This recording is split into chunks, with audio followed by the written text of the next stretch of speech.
యేసుక్రీస్తు ప్రభువారు కూడా చెప్పినటువంటి మాట ఏమిటనంటే, ప్రియులారా నేను చదువుతున్న జాగ్రత్తగా వినండి. వాక్యమును విని గ్రహించేవాడు మరి నూరంతలుగా,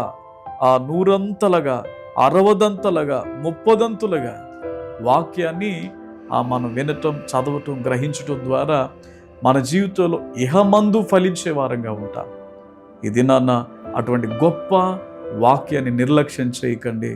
దేవుని వాక్యాన్ని చదవడానికి సమయాన్ని ఇవ్వండి, సమయాన్ని కేటాయించండి. అటువంటి గొప్ప అనుభవంలోనికి ప్రభు మనం తీసుకుని వెళ్ళును గాక.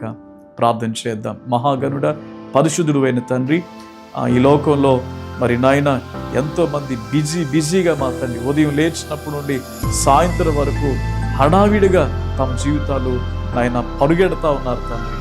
వాక్యము చదవడానికి, గ్రహించడానికి సమయము ఇవ్వకుండా మా తండ్రి వారి సమయమంతా కూడా లోకంలోనే ఖర్చు పెడుతూ ఉన్నారేమో.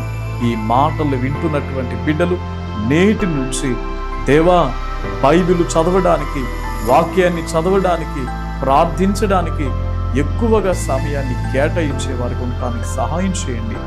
అట్టి కృపగలిగినటువంటి తండ్రి, అట్టి అనుభవంలోనికి నీ బిడ్డలు నడిపించండి. మీ ఆత్మ చేత బలపరచండి.